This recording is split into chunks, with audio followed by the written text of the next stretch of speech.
আহক আজি একদম চৰ্দি মূৰ বিষৰ শুকান ৰুটি এইফালে বইল আলুৰ লগত ডিম আমলেট দম বনাওঁ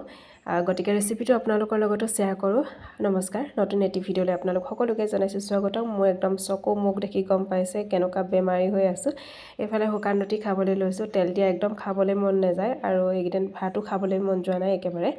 সেইকাৰণে ৰুটি কেইখনমান বনাই লৈছোঁ খাওঁ বুলি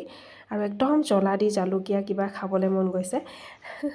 লোকেল চিকেন যিহেতু আনিবলৈ যাবলৈ ওচৰত নাপায় আৰু কানো দেউতাকো নাই যিহেতু মই মানে ডিউটিৰ পৰা আহি আকৌ ওলাই যাবলৈ শক্তি নাই সেইকাৰণে এফালে ডিম এটা আমলেট বনাই দিছোঁ হালধি দিয়া নাই ওপৰতে মই অকণমান এনেকৈ নিমখ ছটিয়াই দিছোঁ আলুগুটি বইল কৰি থৈছোঁ তাকে আলুৰ লগতে দম বনাই দিম ঠিকছে জালুক জলকীয়া এনেকৈ দি দিম এইফালে কাণক মায়ে খেলাই আছে গোটেই বস্তুৱে নধৰা হৈছে ৰুমটো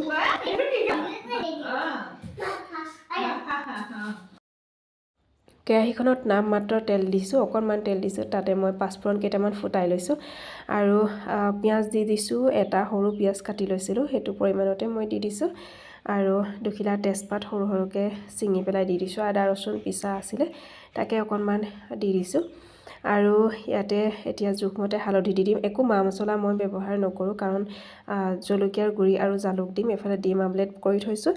আৰু ইয়াতে আলুখিনি যিহেতু মই পিটিকি থৈছিলোঁ তাকে অকণমানকৈ দি দিছোঁ ভাজি আৰু মইহে খাম মায়ে নাখায় মাৰ কাৰণে বেলেগ চব্জি হৈ গ'ল মায়ে বনালে আৰু ইয়াতে মই আচাৰত দিবলৈ ব্যৱহাৰ কৰা এই মছলাখিনি মানে ইয়াতে চব মিক্স হৈ আছে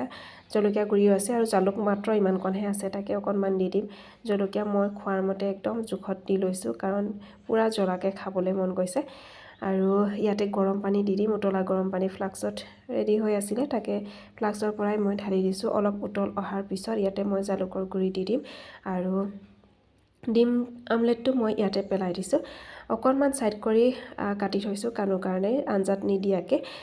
আৰু ইয়াতে জোখমতে মই এতিয়া সোৱাদ অনুসৰি নিমখ দি দিছোঁ তাৰপিছত অকণমান আদা ৰচুন পিছা আছিলে খুন্দনাটোতে তাকে পিছত দি দিছোঁ আৰু খাবলৈ ভাল লাগে আৰু ইয়াতে জালুকৰ গুড়ি দি দিছোঁ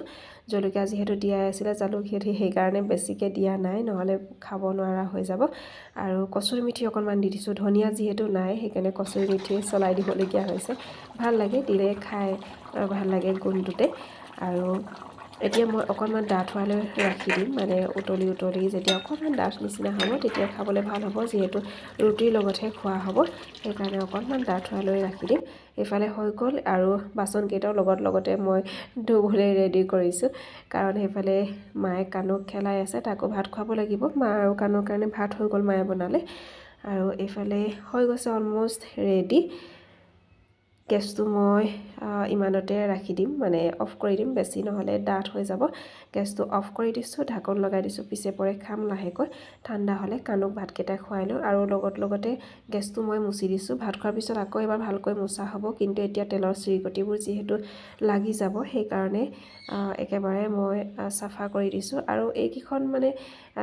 সদায় ডেইলি চাফা কৰি থকা হয় ওপৰত তেনেকৈ যিহেতু একো লগাবই পৰা নাই সেইকাৰণে টাইলছকেইখনকে লগাই থৈছোঁ মোৰ মানে ভইচ অভাৰটো দিওঁতে গম পাইছে মাতটো কেনেকুৱা হৈ আছে আজিলৈ অকণমান আৰাম পাইছোঁ বাৰু যিহেতু কালিয়ে ৰেডি কৰা আছিলে ভিডিঅ'টো এইফালে ৰুটি লৈছোঁ আচাৰ লৈছোঁ দ্ৰোণ বন আলু পিটিকা মায়ে বনাইছিলে এইফালে ডিম আমলেট ঠিক আছে মই খাই লওঁ এতিয়া মাও খালে কাণকো মই খোৱালোঁ আৰু এতিয়া মই খাবলৈ লৈছোঁ কেনেকুৱা হৈছে জনাম আপোনালোকক এইফালে পিটিকা খাইছোঁ ধুনীয়া হৈছে দ্ৰোণ বন আৰু আলু পিটিকা এনেকৈ খাবলৈ ভাল লাগে মাজে দ্ৰোণ বন শাকটো খাই থকা হয় বাৰু মায়ে এইখিনি পিটিকাখিনি বনাইছিলে খাবলৈ ভালেই লাগিছে আৰু এইফালে এতিয়া মই জালুকীয়াখিনি টেষ্ট কৰিম কালি জানেনে একদম চাহতে মই জালুক দি খাইছোঁ মানে ইমানেই জালুকীয়া খাওঁ লাগিছে আৰু একদম জ্বলা হৈছে পূৰা